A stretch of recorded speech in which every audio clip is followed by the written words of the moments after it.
Magandang tanghali Pilipinas. Well, umpisahan po natin ang ating briefing ngayon sa pamamagitan po ng baliktanaw dun sa huling mensahe ng ating Pangulo sa taong bayan noong nakalipas na Lunes. Ito po ang mga mahalagang punto na lumabas sa kanyang mensahe. Una, siniguro ni Presidente sa taong bayan na ang lahat po ng pondong nilaan para sa laban kontra COVID-19 ay mabibilang. Everything will be accounted for. We must spend wisely and correctly. Pinag-utos niya sa National Task Force Against COVID-19 na i-report kung magkano ang pondo at kung saan ginamit ito. Sa PhilHealth, ipinangako ni Presidente na sa huling 2 taon ng kanyang panunungkulan ay may imbestigahan ang mga opisyal na sangkot sa anomalya o katiwalian. Binigyan din niya na sila ay dapat na makasuhan at makulong. Ang pangako po ni Presidente, tatapusin po niya ang kanyang termino at tututukan ang paglinis sa hanay ng PhilHealth. Hinimok ni Presidente ang Kongreso na tulungan ang ehekutibo na gumawa ng safety measures ukol sa utilization and accounting of COVID-19 funds. Sabi nga po ni Presidente, we must participate everything that will prevent corruption. Sa Talk to the People address din, inihayag ni Presidente na wala silang kinalaman sa pagsulong ng revolutionary government. Ulitin ko po, wala pong kinalaman ang Presidente dyan sa RevGov na yan.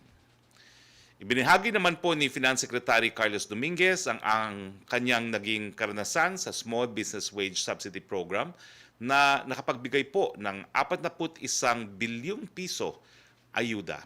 Ayon kay Secretary Dominguez, una, lahat ng subsidy programs at pamahalaan sa hinaharap ay kailangang i-digitize. Pangalawa, ang pamamahagi ng ayuda ay kinakailangan ipadaan sa mga bangko o sa e-wallets. In-report din ni Justice Secretary Menardo Guevara ang ginawa ng Task Force PhilHealth matapos itong mabuo. Una, ipinag-utos ang task force na bilisan ang ginagawang investigasyon or special audit para maresolba ang mga pending cases laban sa mga opisyal ng PhilHealth. Dahil dito, sinuspinde ng Office of the Ombudsman ang 13 key officials ng PhilHealth. First batch lang po ito. Nagsagawa ng hearings ang task force. Nakatutok sila sa centers of fraud tulad ng IT system, legal sector ng PhilHealth at iba pa. Tinitignan din ng task force ang interim reimbursement mechanism at financial management ng PhilHealth.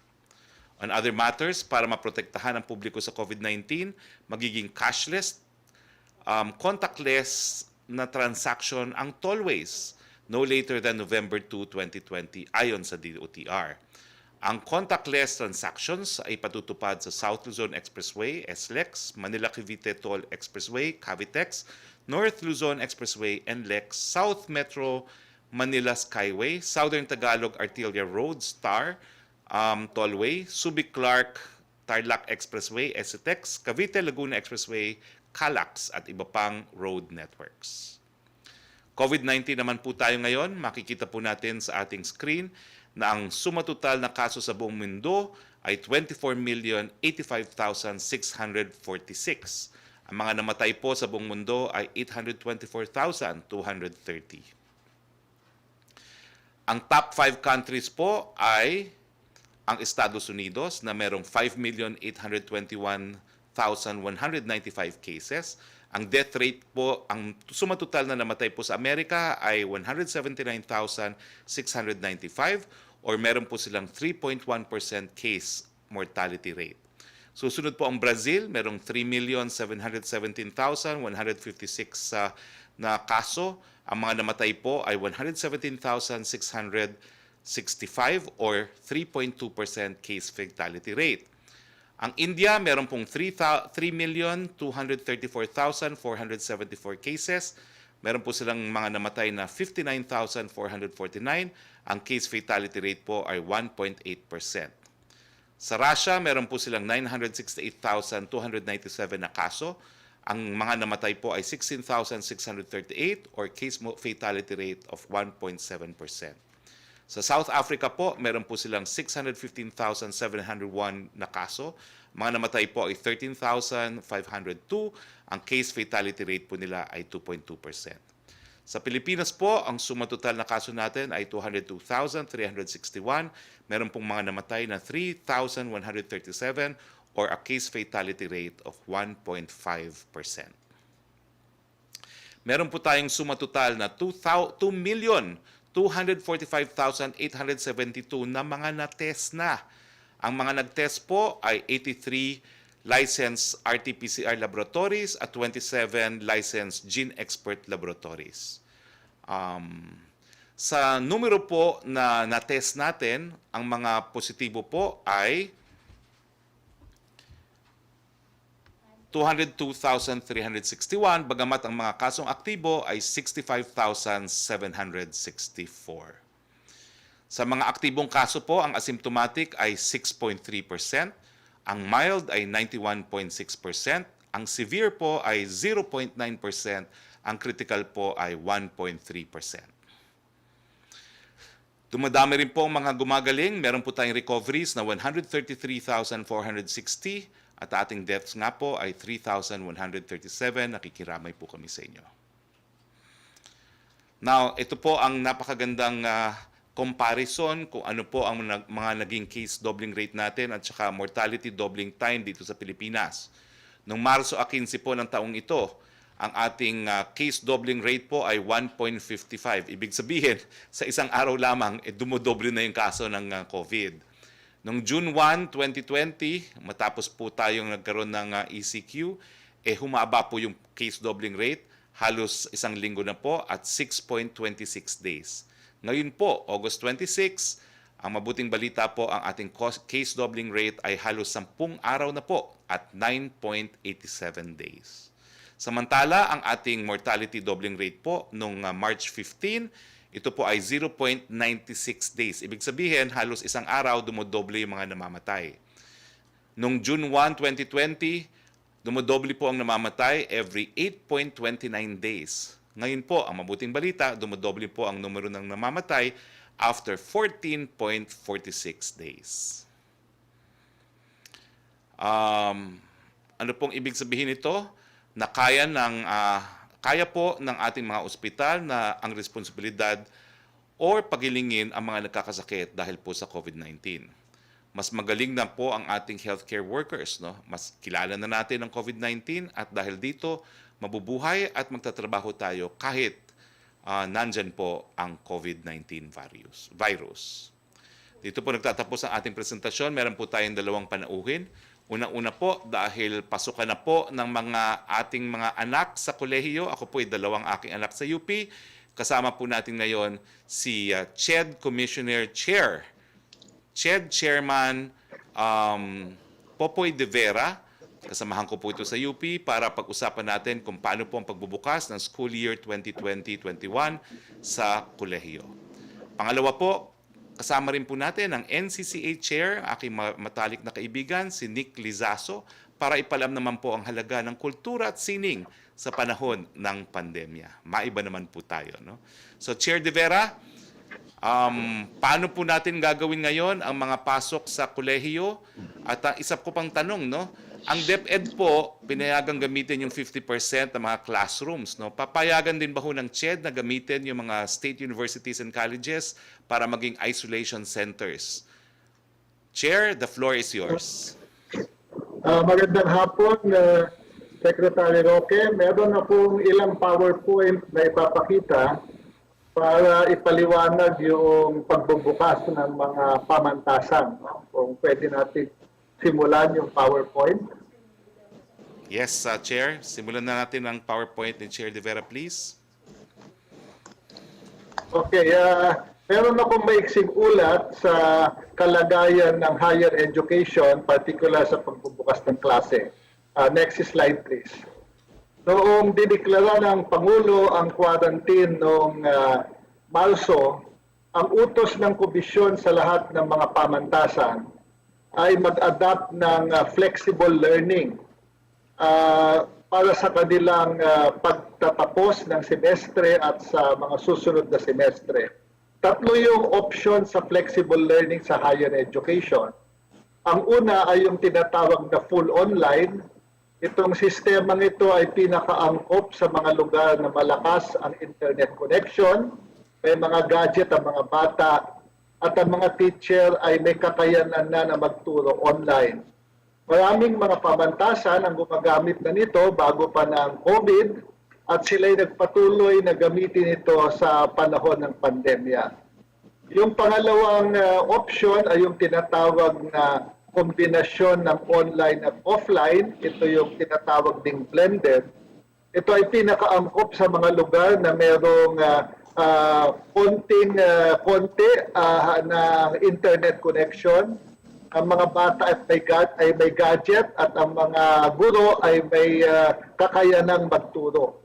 Ito ang ginagamit ng karamihan sa ating mga pamantasan. At yung ikatlo ay yung pure offline. Ito ang sistema na ipinapabaon sa bahay ang mga asignatura at mga requirements ng mga bata. Ito yung paraan na tayo ay nag-a-adjust pa ngayon at marahil ay mangangailangan nito ng konting face-to-face at ito'y gagamitin simula sa January. Next slide please. Kaya nung Mayo, ang in-approve ng IATF na opening ng classes para sa higher education ay tinatawag na rolling opening of classes based sa delivery mode o flexible mode na in-adapt at compliance sa health protocols. Yung mga pamantasan na kayang mag-full online ay maaaring magbukas simula June. Yung mga pamantasan na gagamit ng kombinasyon ng offline at online o yung blended learning ay pwedeng magbukas ng Agosto. At yung mga hindi kaya ay kailangan magbukas later. Next please. Kaya't mula noong June, from June to July, 20 mga pamantasang pribado na ang nagbukas. Ang marami dito ay gumagamit ng pure online. So about 20 HEIs open from June to July. Next slide please. Ngayong Agosto, ito ang pinakamaraming bilang ng mga universities na magbubukas ngayong Agosto. At meron ding magbubukas, next slide, ng Oktubre, ng Septembre, at meron hanggang, next slide please, meron hanggang Oktubre. So depende doon sa kakayanan ng mga pamantasan magbukas. Yung desisyon na ilipat yung opening sa mga K-12, hindi ito applicable sa higher ed sa dalawang dahilan. Unang-una, iba-iba kasi ang paraan ng semestre ng mga pamantasan. Meron mga pamantasan na nag-adapt na ng trimester tulad ng Lasal, St. Paul's, PWU. Ang MAPUA ay quarterly na, apat na semestre sa isang taon. Kaya hindi talaga pwedeng pagsabay-sabayin lahat ng mga semester. Kaya ang patakaran ng IATF ay payagan sila depende kung kailan sila handa. So ito yung pagbubukas, no? May mga iba na nag-adjust ng kanilang pagbubukas dahil hindi pa sila handa. Meron hanggang Oktubre. Ang UP ay magbubukas sa September 10 dahil sa kanilang palagay hindi pa sila handang magbukas ng Agosto. Next slide please. So sa mga public universities halimbawa, ang pinakamaraming bilang ng mga private universities ay magbubukas ng September. 45% ay magbubukas ng September. Merong mga magbubukas ngayong Agosto, pero meron hanggang Oktubre. Meron magbubukas ng October pa. So, ano pa ang mga ginagawa namin na preparasyon sa pagbubukas? Next slide please. Gumawa ang komisyon ng online portal. Ito yung tinatawag na Philippines Chat Connect. Ito ay website kung saan pwedeng kumuha ang mga faculty at mga estudyante ng mga materyales na gagamitin sa kanilang pag-aaral. Sa ngayon, madami nang gumagamit nito, madami ng laman. Ang mga pamantasan na nag-donate dito sa Philippines Ched Connect ay mga universities dito at sa ibang bansa. Next slide please. Tuloy-tuloy pa rin ang komisyon doon sa kanyang ibang mga initiative. Tuloy-tuloy ang training ng mga teachers, either sa pamamagitan ng mga pamantasan na gumagawa ng kanilang sariling training. May mga pamantasan na pinondohan ng CHED para mag-train ng ibang pamantasan, o kanilang mga faculty. At meron ding magagaling, merong 6 na top public and private universities na nakipagtulungan sa CHED ng magbigay ng libreng training program. So tuloy-tuloy ito at ang training program sa teachers ay tuloy-tuloy kahit na nagsimula na yung semestre at hanggang sa susunod na school year. Dahil ang susunod na ite-train natin yung mga teacher ay paano gumawa ng content sa kanilang pagtuturo.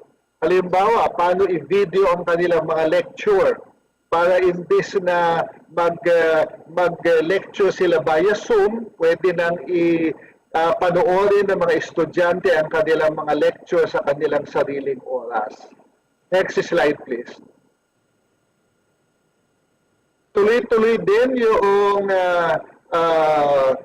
pagkaugnayan ng SUK at saka LUK para mga quarantine areas. Ito yung tinanong mo kanina, Secretary Roque.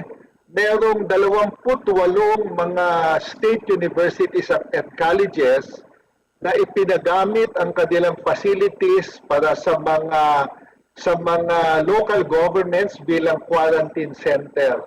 At nakatulong na ito sa halos 20,000 mga taong na i-quarantine dito, kasama ang mga locally stranded individuals, kasama yung mga asymptomatic, kasama yung mga PUI. Ito'y sinimulan natin noong June at tuloy-tuloy ito hanggang kailangan ng local governments yung pasilidad ng mga state universities. Binigyan din natin ng pondo ang mga state universities na magpatuloy gumawa ng mga face mask, mga face shields, disinfectants, at magbigay ng psychological support para sa estudyante at faculty. So marami tayong pinondohang mga state university para gumawa nito. At patuloy ang ating kooperasyon with DICT para palakasin yung connectivity doon sa mga lugar at mga campuses na mahina pa ang connectivity. Next slide please. At para siguruhin ang kaligtasan ng ating mga estudyante, sinuspindi na ng Commission lahat ng foreign internship ngayong school year na ito. Dahil hindi tayo sigurado sa kalagayan ng ating mga estudyante pag sila'y pinaalis natin, hindi natin alam kung yung kanilang pupuntahan mga lugar ay ligtas, at pag nagka-problema sila, nahihirapan tayong ibalik sila sa Pilipinas. So suspended lahat ng foreign internship. Sa medical program, hindi na natin i-require ang NMAT para sa school year na ito para sa mga papasok ng mga estudyante sa medical school dahil hindi na ibigay ang NMAT sa sapat na oras. At tuloy-tuloy ang ating konsultasyon sa mga SUK, sa mga LUKs at private HEIs doon sa paggawa ng guidelines para sa limited face-to-face classes sa ating low-risk NGCQ areas na plano nating gawin kung kailan ligtas na. Malamang sa second SEM o sa January ito pwedeng gawin, pero hinahanda na natin yung mga pamantasan, pati pagpunta o pagtingin sa kanilang pag-retrofit ng kanilang mga klase.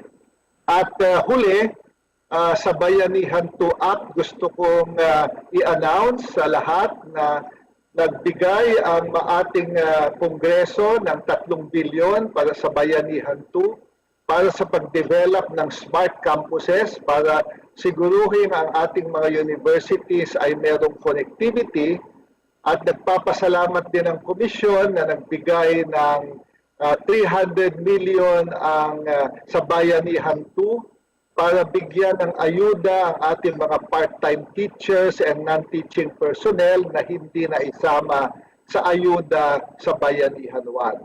So yan ang mga huling mga pangyayari sa higher education, Secretary Roque. Maraming salamat, Chair Popoy de Vera. I hope you can join us for an open forum po with the members of the Malacanang Press Corps.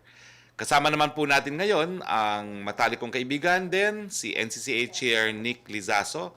Ang tanong, meron ba hong kabuluhan ang kultura at sining sa panahon ng pandemya? Chair Lizaso, the floor is yours. Magandang tanghali po, Secretary Roque. Magandang tanghali sa mga nanonood sa inyong programa. Harinaway tayong lahat ay at 10 ng ating minamahal sa buhay ay nasa ligtas na kalagayan.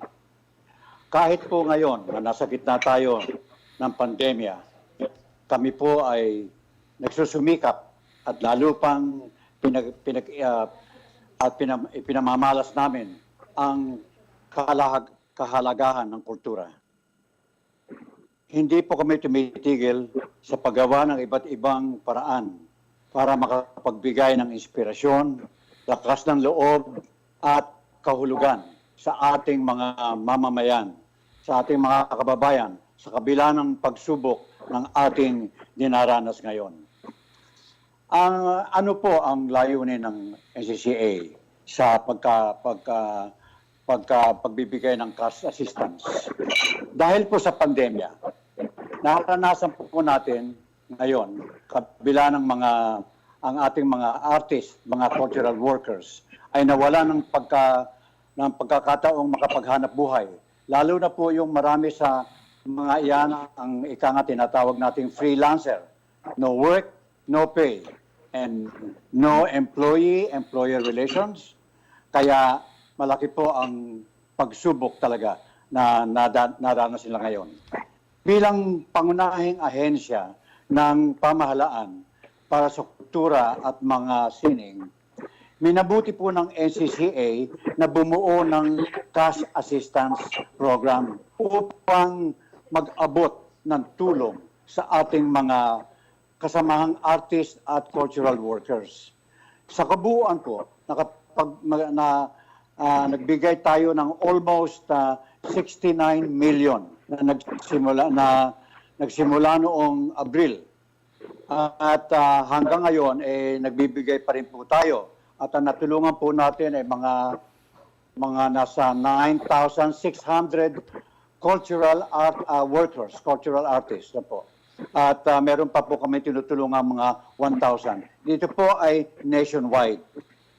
Sino-sino po at ilan ang beneficiaries ng NCCA, cash assistance? Meron tayong cash assistance program sa NCCA. Una ay ang arts program o quick response for natural and human-induced disaster. NCCA assistance program in response to call for bayanihan to heal as one. Ito po ang mga nabanggit ko po ng mga 9,600 and at tutulungan po natin mga mahigit 10,000. Nagbigay tayo ng mga application form po sa artists at cultural workers na pinasa po ng NCCA upang suriin ang suriin ang subcommittee, ang subcommission upang malaman natin kung talagang sila ay mga nangangailangan ng tulong. At saka sinusuri din po yan, baka sakaling may duplication. Yan po ay hiningi namin ng permiso sa DBM dahil yan po kinuha po namin ang halagang yan sa mga programang hindi namin magagamit na because of the pandemya. Kaya po yung pinagsama-sama namin, nilikom namin at bago namin binigay sa ating mga kasamang artista, mga kasamang cultural workers, hiningi po namin ito ng permiso sa DBM. Kasi ito po ay galing sa NEPCA or National Endowment Fund. At inaprubahan po naman ito ng ang Malacanang. Meron po tayong 4 na subcommittees. Ito po yung Subcommittee on Arts, Heritage, Cultural, Community, and Traditional Arts, Cultural Education. Bukod po dyan, meron po silang mga 19 sectors na tumutulong sa kanila. Sectors on music, on dramatic arts, on visual arts, on archives, gallery, historical research, libraries, monuments, and sites. At museum po. At the cultural committees from the northern, central, and southern cultural education, language and translation, and communication. Cultural workers and artists displaced and in dire need because of the pandemic. Ano po ba ang sabi nga, ang mga proyekto na ginagawa namin ngayon? Ang lahat po ng aming proyekto ngayon ay tinatawag nating digital. Nasa digital platform na. Kami po, meron po kaming 4 na subcommittee na sa kasalukuyan ay nagpaplano ng iba't ibang at bumubuo ng iba't ibang programa na makakatulong sa tao na nasa new normal. Meron po tayong mga webinar, mga online contest, mga makabuluhang leksyon na ginagamit po sa elementary, mga online show na padayon, na ibig sabihin moving on, the NCCA Hour. At ano po ang pwede nilang makita sa padayon, dito po namin binubuo itong padayon upang may abangang araw-araw tuwing 3:00 ng hapon. Pinapanood po ito ng mga bata. Meron po itong mga educational and informative. At pangalawa ay meron po kami mga yung tinatawag naming sining saya. Ito po naman ay yung entertainment part. At meron po namang mga interview ng ating mga national artist at mga guro sa pagtuturo ng kultura. Yun po, Secretary. Maraming salamat, Chair Lizaso. Simulan na po natin ang ating open forum. Chair, if you can also join us, just in case meron pong tanong ang ating mga kasama dito sa Malacanang Press Corps. Yusek Rocky, please, for the first questions, please. Okay, good afternoon, Secretary, at sa ating mga bisita po.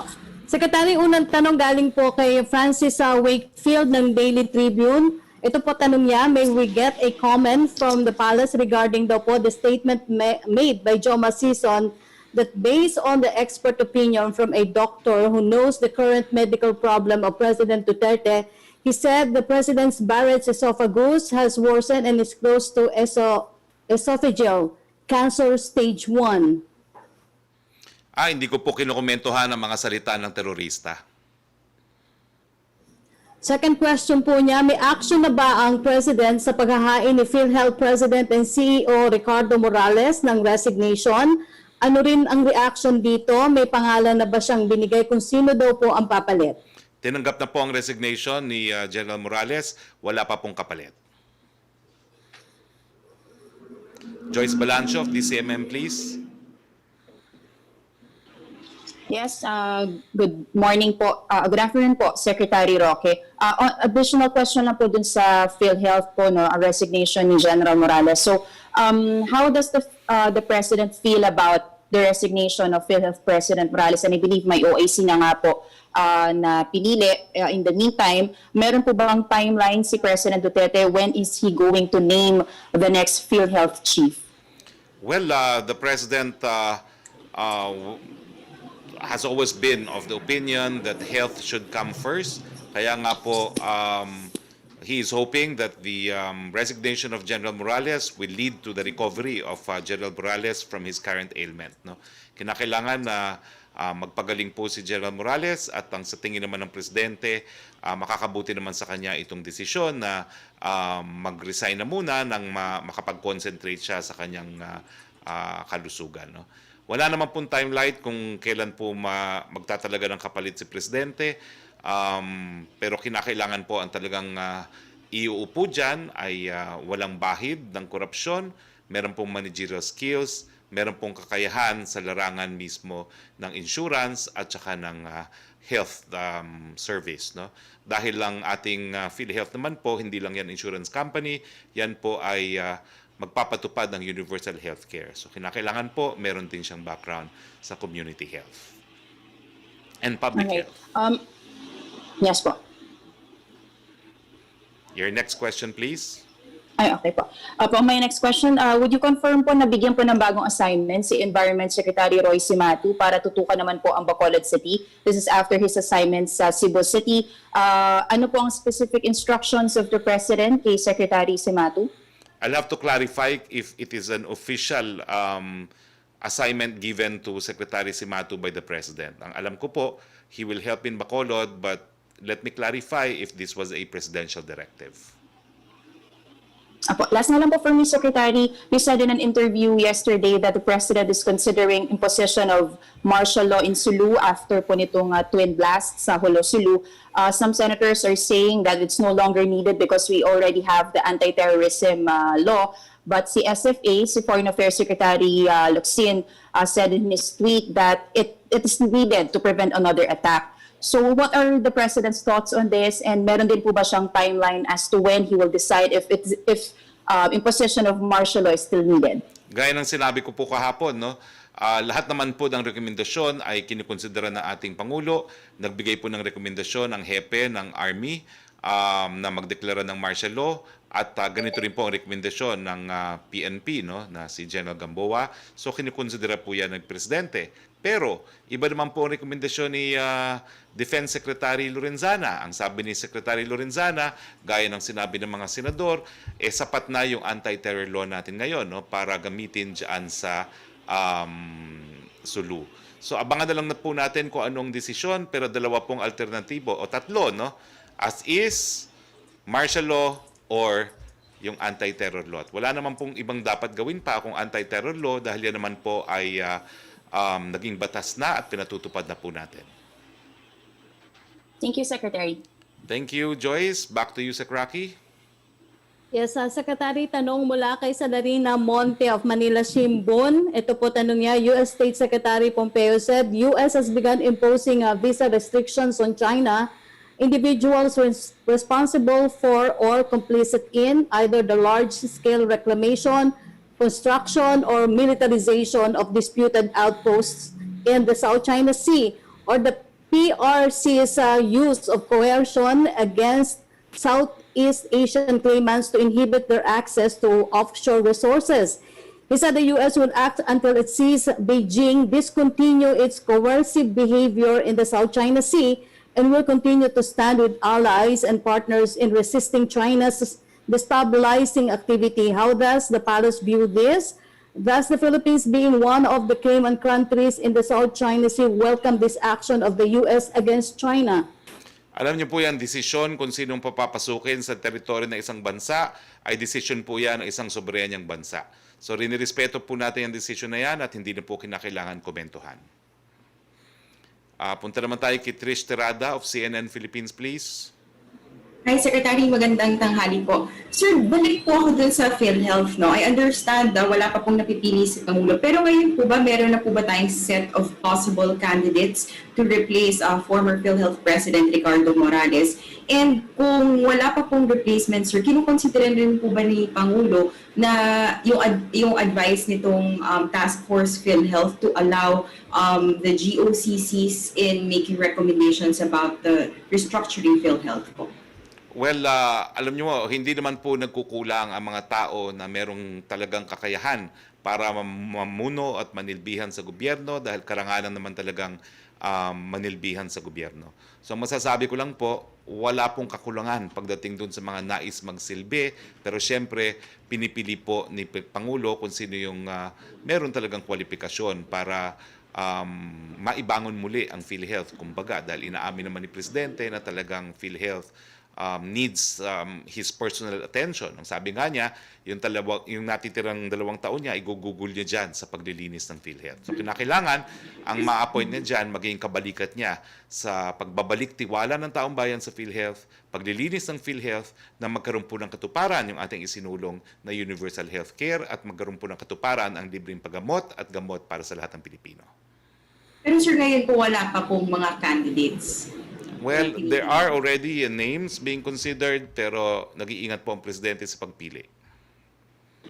Secretary, din naman po sa address recently ni President Duterte and Vice President Leni Robredo, many have been comparing, sir, yung content ng naging talumpati ng Pangulo at ng Vice Presidente. Some of the things that we read online say, yung speech daw po ni Vice President Robredo was just 20 minutes tackling all the important aspects in COVID response. Some say, or some see this better as concrete plans, no nonsense.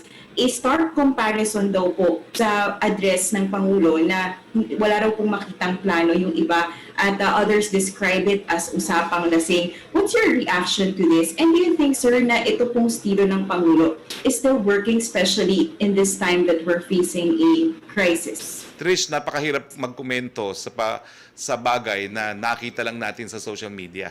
Kasi hindi po basihan talaga yan kung sino talaga ang pinaniwalaan ng taong bayan. Lalong-lalo na random comments lang naman yan sa internet. No? Pero sa akin po, ang plano po ng Pangulo sa COVID-19, ilang buwan na po tayo sa COVID-19, pinatutupad lang po natin yung plano ng Pangulo. Kaya nga po ngayon, pinapakita natin kung nasa ng Pilipinas relative to the whole world. Yung iniudulo ng napakadaming Pilipino, Estados Unidos, pinakamaraming kaso na COVID, pinakamaraming mga namamatay. So sa tingin ko po, dahil 1.5 lang ang ating mortality rate, kung wala tayong plano, napakadami po sigurong namatay na sa ating bayan. No? Pero dahil nga po nagkakaroon ngayon ng implementasyon ng plano sa mula't mula, nalilimita po natin ang mga nababawian sa buhay. Trish, let's talk again kapag nagkaroon po ng survey na kinukumpira ang Presidente at ang VP natin, si VP Robredo. Dahil sa ngayon po, wala pang survey na naunahan na ni VP Robredo ang ating Pangulo. Tingin ko po, mas mabuting patayan yan kaysa yung kakaunti na nakasulat po sa internet, lalong-lalo na alam natin, marami naman trolls. Secretary, dun po sa naging talumpati ni Vice President Leni Robredo, isa sa mga most quoted at nabanggit niya, let me just quote that part din, nasa atin ang sisi pag namamatay, para bang iniwan na lang tayo intindihin ng isa't isa at parang walang namumuno. Sir, we know Malacanang's reaction to this, and at the same time, isegue ko na rin, so we're nearing August 31. How would you assess the implementation of the recent GCQ following po itong ating MECQ ng nakaraan? Well, unang-una po, I beg to disagree. Seriously disagree with the Vice President. Tignan po natin ang napakababang mortality rate na sinasabi ko na. Tignan po natin yung mga karagdagang capacity na binuo natin para nga po mabigyan ng kinakaulang atensyon yung mga magkakasakit. No? Nakikita naman po natin na karamihan ng mga nagkakasakit ay asymptomatic o di naman kaya mild. So ang pinaghahandaan po natin yung mga magkakasakit ng severe at critical. At kaya nga po, nung kailan lang, nag-inaugurate tayo ng karagdagang 250 exclusive COVID beds sa East Avenue. Magkakaroon pa po tayo ng additional beds sa Quirino, sa Quezon Institute, at saka sa PGH. At meron na po tayo sa linggong ito, additional 250 isolation beds na binigay po ng Razon Group dyan po sa Nayong Pilipino. No? So, hindi po totoo na hindi sapat ang ating response. No? Siguro, madali po magpula dahil hindi tayo nasa gitna ng pandemya at hindi tayo ang inaasahang gumalaw. So napakadali talaga na ikay magpula. No? Pero ang Presidente, hindi naman po pinupulaan si VP Leni. Kinilala niya yung mga tulong na ginawa ni VP Leni. No? Ang pakiusap lang ng Presidente, magkaisa po sa panahon ng pandemya, isang tabi muna ang politika, matagal-tagal pa po yan. Marami pang mangyayari mula ngayon hanggang 2022. Tulungan muna natin ang ating taong bayan. Salamat po, Secretary. Thank you, Trish. Balik tayo kay Yusek Rocky, please. Secretary, tanong mula kay Chris Jose ng Remate Online. Sinabi po ni DILG Undersecretary Epimaco Densing nakilala ni Pangulong Duterte ang ilang mga miyembro ng Mayor Rodrigo Roa Duterte National Executive Coordinating Committee, ang Pro-Duterte Group na nagsusulong para sa Revolutionary Government o REVCOG. Ang chairman umano ng grupo ay si dating TESDA Chief Jean Mamundyong, nakilala umano ni Pangulong Duterte, habang ang ibang miyembro po ng MRRD NECC ay nasa gabinete raw. Posible ba na magkaroon ng dialogo ang nasabing grupo at si Pangulong Duterte para personal na sabihin ng Pangulo sa mga ito na tigilan na ang pagsusulong ng RevGov? Nagawa na po yan ng Presidente, inanunsyo na niya sa buong bayan. Wala siyang pakialam sa RevGov at nakatutok siya ngayon sa problema ng COVID. So hindi na po kinakailangan sabihin kahit sino pa. At ako naman po, nung kahapon sa aking mga interviews din, sinabi ko naman po ang MRRD, kinikilala po talaga yan ng Presidente na tumulong sa kanyang kampanya. At meron talaga siya mga kakilala dyan sa MMRD. Pero yung mga lumulutang na mga tao behind RevGov ngayon, iba po yan doon sa mga taong tinutukoy nyo ngayon sa inyong tanong. No? So, malinaw na malinaw po ang sinabi ng Presidente, wala siyang kinalaman dyan sa RevGov. Sapat na po yan. Kung merong mga miyembro ng kabinete na nagsusulong ng RevGov, narinig na po nila ang sinabi ng Presidente, hindi niya gusto yung RevGov, wala siyang pakialam dyan. Sapat na po yan para malaman ng mga miyembro ng gabinete at mga supporters niya kung ano ang paninindigan ng ating Presidente. Ang second question niya, kung si DFA Secretary Locsin ay inilarawan ng panawagan ng grupo ng mga taga-suporta ni Pangulong Duterte para sa RevGov bilang insanity sa panig ng Malacanang, ano ang paglalarawan ninyo sa kanilang hakbang? Ay malinaw na po ang sinabi ni Presidente, hindi siya naniniwala na kinakailangan ng RevGov dahil nga po siya ay isang constitutional government. Pananaw naman po ni Secretary Locsin yung nasabi niya at dapat respetuhin din ng taong bayan. Punta naman tayo. Thank you, Yusek Rocky. Kay Melo Acuña, please. Magandang tanghali po, Secretary Harry. Magandang Ang tanghali. tanong ko muna ay para kay Chairperson De Vera ng CHED. Sapagkat magsisimulan ang klase sa mga kolehiyo, ano po kaya ang impormasyon ng Commission on Higher Education sa mga paaralang napipintong magsara?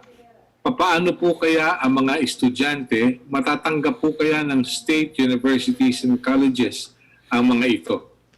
Chair De Vera, please. Chair De Vera, please. Yung mga pamantasan o yung mga universities na lumapit sa regional office ng CHED at nagtatanong kung ano ang mangyayari pag sila'y magsasara. Continuous ang aming usapan dahil sisiguruhin muna ng komisyon o dapat siguruhin ng university na yung mga estudyante ay makakalipat. Yun ang unang requirement.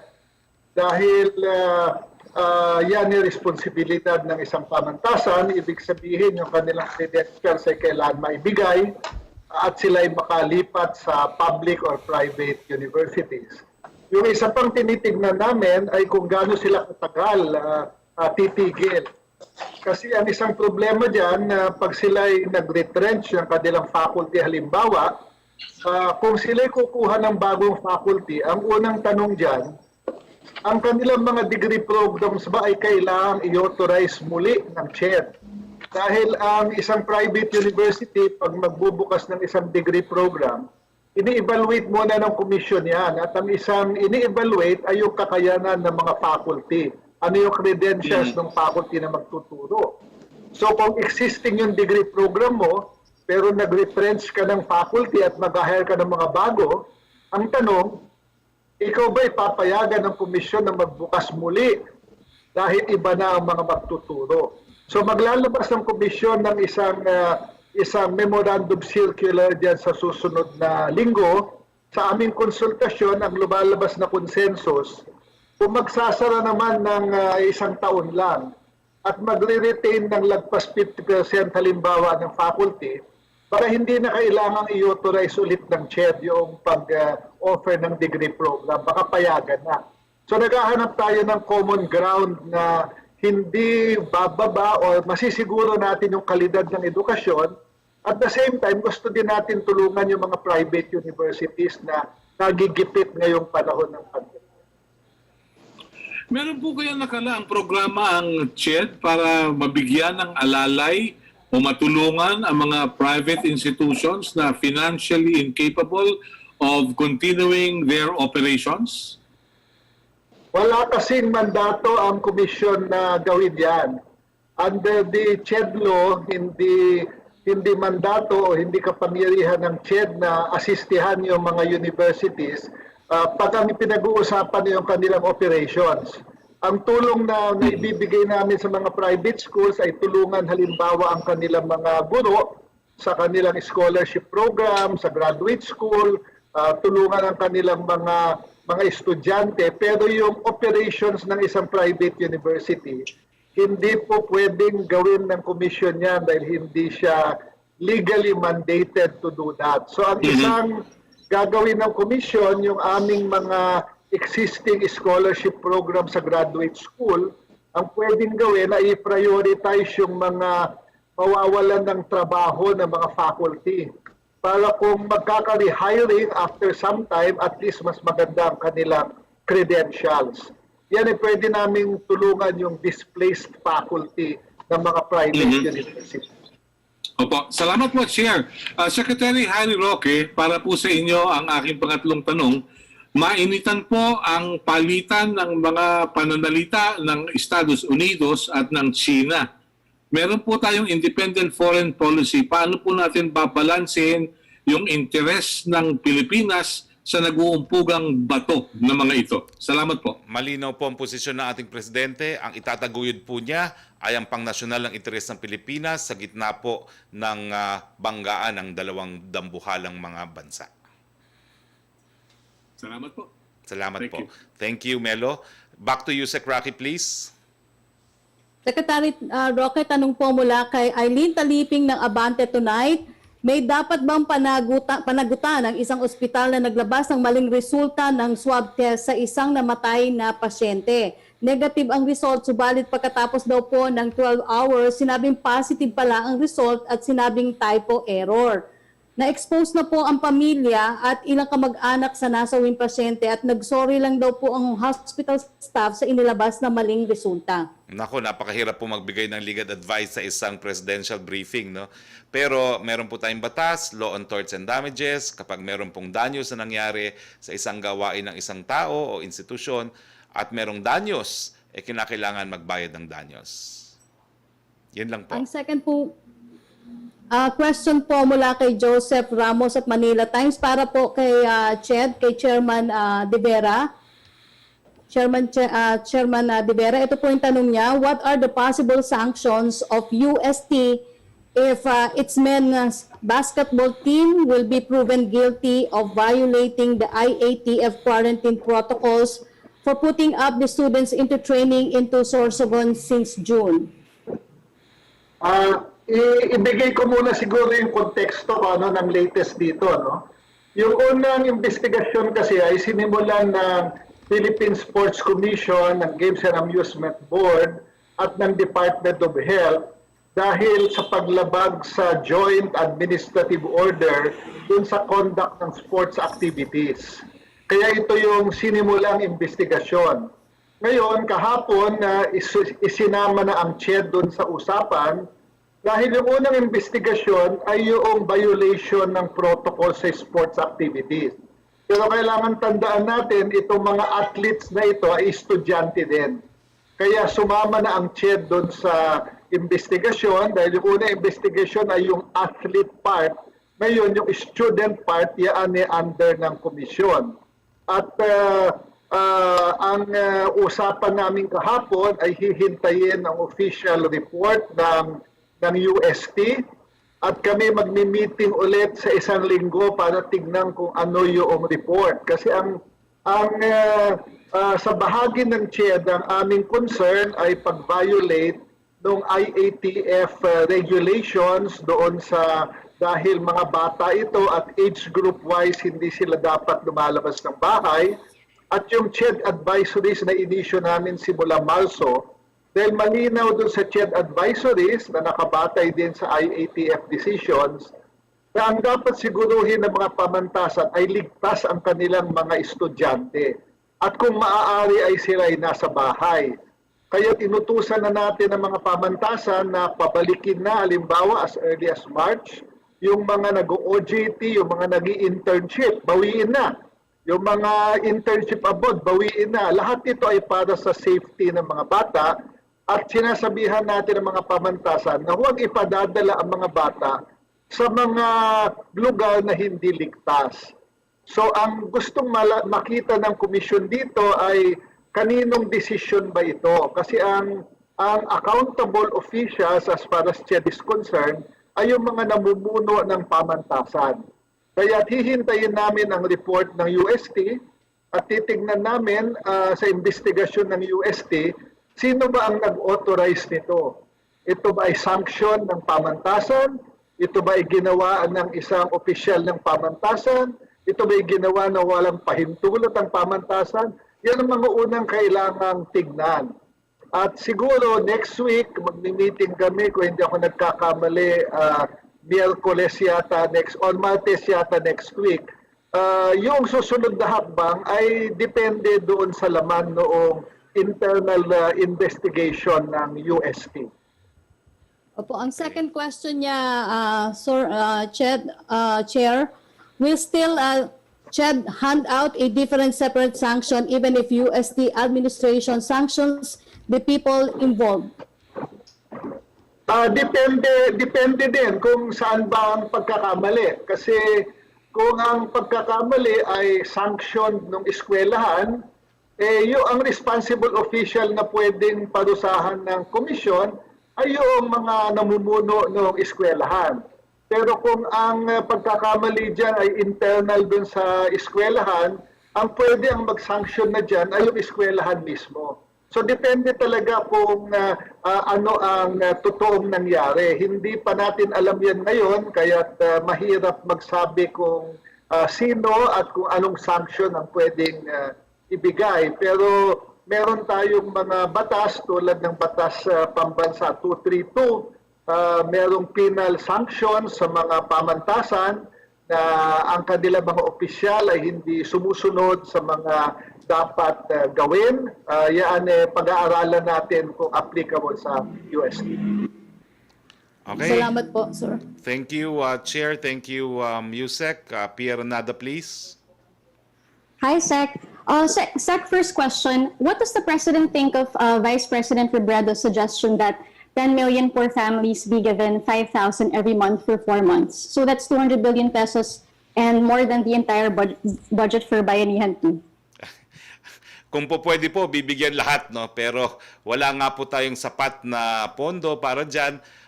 Pati po yung ating Bayanihan 2 ay limited to 165. Meron din pong provision na ayuda doon, no? Pero kakaunti lang po yon compared dun sa binigay natin nung nauna under Bayanihan 1. Yung Bayanihan 1 po was a historic funding program. It was the biggest funding program that we have ever implemented as a republic. So, sir, to clarify, you're rejecting this proposal. You're saying it's not feasible. Hindi po sapat, no? Dahil alam niyo naman po in public finance, hindi ka po pwedeng gumastos nang wala kang source of the possible expenditure. Pero sir, pwede naman mag-loan, di ba, sir? But anyway, sir, next question, sir. When you're asked to disclose the real state of the president's health, you always say it should be enough for the public that we can see the president's weekly speeches. But these are all edited and not live. The public hasn't seen the president live for a month or since his SONA. So will the president be willing to hold a live press briefing just to dispel all rumors about his health? We're talking about it, no? We're talking about it. But you know, sir, what are the considerations in the discussion, sir? again, Pia, no?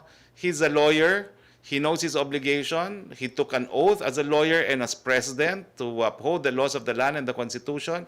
And the Constitution only says if there is a serious illness, is there an obligation to reveal to the public the details of his health condition. No? So susundin po yan ng presidente. So hindi po totoo na ang palaging sinasabi ko ay nakikita niyo siya linggo-linggo. Sinasabi ko rin po, alam niya ang responsibilidad niya bilang isang abogado at bilang isang presidente.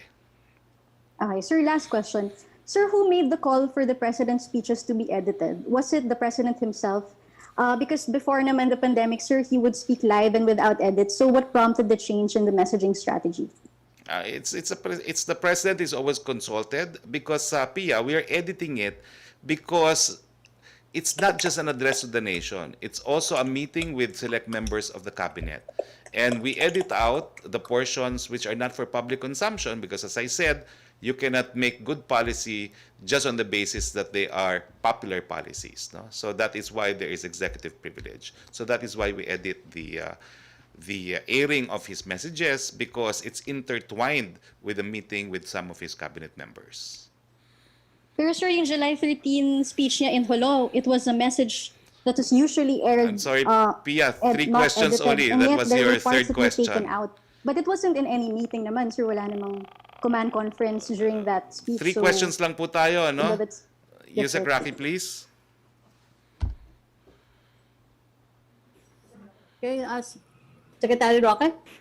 Yes, please. Tanong from Maricel Halili of TV5. PhilHealth President Ricardo Morales said Secretary Roque may now take over the agency. In a text message to a reporter, he even cursed. What's your reaction to this? Are you willing to take a post in PhilHealth? What do you want to say to him? Well, General Morales, I'm praying for your good health. May you recover and may you live long. Thank you, Secretary. I think si Joseph Morong na po. Joseph Morong, please. So may hindi ka sinagot dun sa second part ng question ni Mase. Are you willing to take over PhilHealth? I'm a presidential spokesperson po. I'm busy with my job right now. All right, sir. Sir, with regard, in addition kay General Morales, no, yun po bang act of resignation and also dun sa ibang mga officials, does it absolve them of criminal or administrative liabilities? No. The law is very clear. If there is criminal liability incurred when you are in office, it subsists, and public officers can be held liable for them whether or not they continue to be in office. So we can expect some cases if may evidence. Sir, yun pong kay PRD, you said that you are talking about the possibility of him facing the media. How is this shaping up? Ano ba to, sir, Zoom, or will you require the MPC to go to wherever the president is but practice social distancing? How is this shaping up? It's speculative. Let's see first if the press briefing will take place. But if it does, it will have to be similar to what we're having right now. All right, sir. Sir, yun pong sa CQ, no? So by Monday, August 31, mag-expire na yung GCQ again after 2 weeks. And you said that the case doubling rate is at 9.8 something, no? Nearly 10. Nearly But 10. the requirement for MGCQ is 28 days. So parang, Yes. sir, just based on that, mukhang medyo malabo ba tayo, sir, mag-GCQ and we're going mag-MGCQ and we're just going to stay GCQ after the 31st? All I can confirm is you're correct. No, the case doubling rate has to be 20 plus days before we can hit MGCQ. So therefore, we stay GCQ. That will be a decision of the IATF, for which I cannot preempt them. No. Third Sir, question, can I go please. to Popoy? Chairman Popoy? One lang. Yes, About please. 56 pa naman. Chairman. Hi, sir. How are you doing? Sir, may proposal po to include yung, ano ba to? Reproductive health, yung pagpa-practice ng safe, you know. Kasi, gusto niyo po ba yun? Are you in favor of it? Yung po sa curriculum, yung contraceptives, paggamit ng contraceptives to avoid teen pregnancies. May proposal, sir, to include that in the curriculum. Are you in favor of it? Well, we will have to look at how the curriculum is currently structured kasi hindi naman humihingi ng bagong subject. Mas mahirap yan if you have a separate subject because the number of units and the curriculum in general education has already been decided and is already being implemented. If the addition is just to integrate it, that will be an easier thing to do. The concern of the commission is on how it can be integrated and in what subjects it can be integrated. So that can be studied and that can be implemented if that is approved by Congress. Ganyan naman ang position ng Commission doon sa mga congressionally mandated new topics. We object only if it requires a new subject. But if it is integrated in existing, that is not a very difficult thing to do. All right, sir. Thank you, Chairman. Thank you, Secretary Roque, Thank for you, your time. Joseph. Yusek Rocky, please. Okay, Secretary, tanong mula kay Jenaline Kabiling ng Manila Bulletin. Why has the palace stopped releasing the president's daily official schedule? Is the palace hiding something about the president's health? No, we've never released that. That's always been confidential. In fact, I receive a copy of the schedule, and there is always a warning there that it's considered as a secret information. Ang second question niya, when was the last time the president had a medical check-up, and will you release the results of such check-up, and should the vice president be ready to any eventuality? Alam niyo po, uulitin ko po, no? Abogado naman po ang presidente. Kung meron siyang seryosong karamdaman, ipagbibigay alam niya sa publiko. Tanong naman po mula kay Rose Novenario ng Hataw, sabi ng Pangulo, kapos na ang kaba ng bayan, kaya dapat ibukas dahan-dahan ng ekonomiya. Bakit po hindi niya utusan ng mga opisyal ng gobyerno na magsakripisyo, hindi lang mga ordinaryong mamamayan sa panahon ng pandemya? Kaya ba ng Pangulo na ipabalik sa kaba ng bayan ang kinubrang perks and allowances at bawasan ng daang-daang libong pisong sweldo kada buwan ng kanyang mga opisyal sa nakalipas na 5 buwan? Total ay nag-work from home ang karamihan sa kanila. Alam niyo po, lahat ng departamento pinabalik po sa National Treasury, kung hindi po ako nagkakamali, up to 30% of all their budgets para nga po ponduhan ang COVID. So when you're talking of cutting on expenses, wala po tayong choice. Dahil nga po, hindi naman natin inisahan itong COVID na ito, itong pandemyang ito, at ginawa na po yan ng Presidente. Pinabalik na po niya ang 30% ng budget ng mga ahensya ng gobyerno para magamit po sa COVID. Anong naman po mula kay Samed Nila, yung first question niya ay nasagot niyo na, Secretary. Yung second question, ask lang po namin ang reason ng Office of the President for requesting for 4.5 billion for its confidential and intelligence funds under the 2021 NEP. Is the government willing to allocate some portions of this fund for its COVID response instead? Well, alam niyo po yan, tawag lang po dyan confidential. Pero ito yung pondo na po pwedeng gastusin ng Pangulo kapag meron pong pangangailangan. At marami na po siyang nagasto sa kanyang confidential fund para sa COVID, para sa mga namatay na sundalo, para sa mga namatay dahil sa COVID. At ang kagandahan po ng confidential fund kasi, whether or not it's included in a line item, po pwedeng gastusin po yun ng Presidente, but it is still subject to audit. Okay? Meron pa? May tanong pa, Yusek? Yusek? Okay, meron naman po tayong 4 na tanong sa update. Ang Go Malacanang regarding po sa action ng LGU sa Opo, Secretary, opo. Ang third question niya, Go ahead. ang third question niya kung meron na kaya update po ang Malacanang regarding sa action ng LGU sa pending permits for the construction of telecommunication towers. Sang-ayon po sa DILG at chinek po natin to, sang-ayon dun sa pangako natin, parehong numero pa rin po ang mga nakabinbin at binabantayan pa rin po ng DILG. Meron na lamang pong 4 na tanong, Secretary. Ang susunod na tanong mula po kay Tina Panganiban Perez ng GMA News para daw po kay Chair De Vera. Ano po ang posisyon ng CHED sa Senate Bill number 1334 which seeks to include birth control use in school curriculum? Already I answered. think nasagot na po ni CHED Chair. Next Ang question. susunod pong Next question Secretary. po. Ang susunod na tanong mula kay Jairo Bernardo of ABS-CBN News Online para po kay Chairman De Vera.